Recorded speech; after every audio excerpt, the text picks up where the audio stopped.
Welcome back to Filmmaking for Noobs. I'm Kyle Lawrence. It has been a long break, but we're back and we have a great new season in store for you.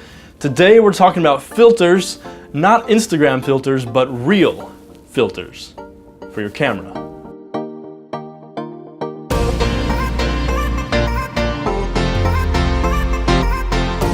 This is a show where we talk about tips, tricks, and advice for photography and filmmaking. Today we're looking at filters, but first, before we get started, I want to say a special thanks to Artlist.io for sending me this cool, new, free t-shirt, which also smells really good. Like, it actually smells like I walked into a Hollister store.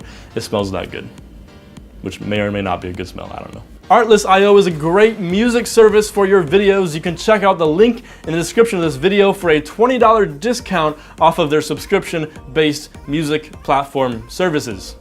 So check them out. Anyway, back to our episode. We're looking at filters today, and filters typically come in two different formats. First of all, you have the square rectangular size filters, which are made for matte boxes. They make changing filters very easy and simple. And the second kind of filter is the round screw-on filter, which screws onto your lens. The round screw-on filters are usually cheaper, but they come in a multitude of options to match the size of your lens. Today, when we look at our filters, we'll be looking only at the round screw-on filters, but all of the filters that we talk about are available in the rectangular size filters for your matte box as well. The first filter we're going to talk about is a clear filter. And just as it sounds, a clear filter is actually clear. It has no effect whatsoever on your image as long as you have a good quality clear filter, and it simply is there to protect the lens from scratches, scuffs, and dirt and whatever. I have one of these for every lens that I own. It keeps the face of the lens protected. It stays on it at all times. If the clear filter itself gets scratched or scuffed, it is much cheaper to replace than the lens itself. The second filter we're looking at is an ND filter, or neutral density filter.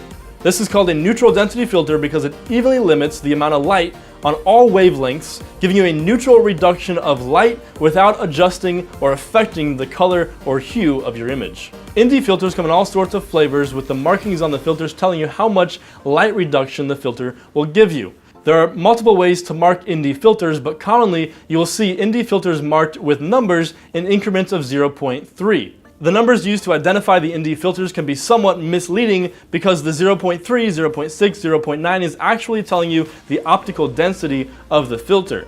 But 0.3 is equal to 1 stop reduction, 0.6, 2 stops, 0.9, 3 stops, and so on. This, however, is a variable ND filter, which I really like because it allows you to choose between 1 and 6 stops reduction simply by spinning the filter.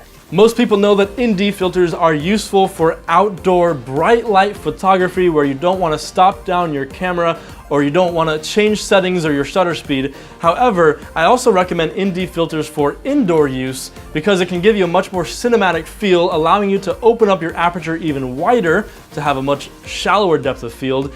And I also think that even though they don't necessarily adjust the hue or the color of the image, having an ND filter versus not having an ND filter really seems to give your image just a bit more richness, which adds to that cinematic look.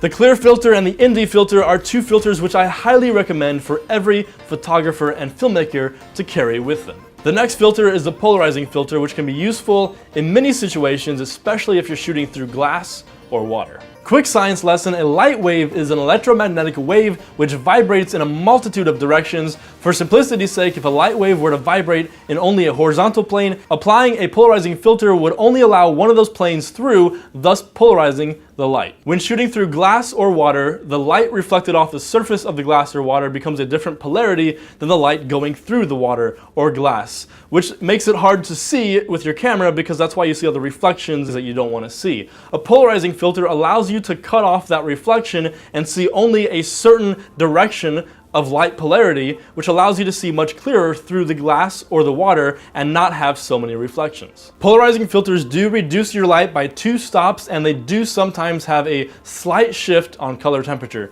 so you should keep that in mind whenever using them. I recommend using a circular polarizer instead of a linear polarizer, and no, I'm not talking about the shape of the polarizer. What that means is that a circular polarizer allows you to change the direction of polarity simply by rotating the filter around, whereas a linear polarizer is limited to one direction regardless of how you hold it. Circular polarizers and linear polarizers are available as both round screw-on filters and as rectangular matte box filters. The fourth useful filter we're going to look at is called a diopter. Diopters can be a bit pricey depending on the size of the lens that you need the filter for. However, I did manage to find a cheap set of 4 diopters on Amazon for around $15 or $20. You do get what you pay for. They're not that crisp, but they still work. Each lens has a minimum focusing distance. That is the minimum distance that your lens can be from a subject while maintaining crisp, sharp focus. A diopter allows your lens to get even closer than its minimum focus rating. A diopter can essentially turn any lens into a macro lens. There are many different strengths for diopters, giving you lots of options and flexibility to get as close as you need to be to your subject. Using a 150mm lens with a diopter, I was able to get this close-up image of a bee, or wasp, or other flying yellow and black insect. I'm sorry, I'm a film person, I'm not an insect person, I don't know exactly if that's a bee or a wasp or whatever. And the fifth and final filter we're looking at is not always the most useful, but it can definitely be used to obtain some really cool effects. It's called the star filter. Star filters are used to create star effects on any highlights or hotspots in your shot. Star filters come in various options such as 4-point, 6-point, 8-point, or other. If used correctly and really well, you can get some really amazing looking shots, and if not used correctly, the star filter shots may not be that great. Any of these filters can be stacked and used in combination with each other. Just keep in mind that the more filters you add to the front of your lens, the higher chance you have of vignetting. Of course, there are many other really cool filters that can be used to create some really great in-camera effects. We'll talk about some more of those filters in a future episode. Thanks for watching Filmmaking for Noobs. I'm Kyle Lawrence. Come back next week for another episode. If you liked what you saw, please like, share, subscribe, comment below. Thanks for watching.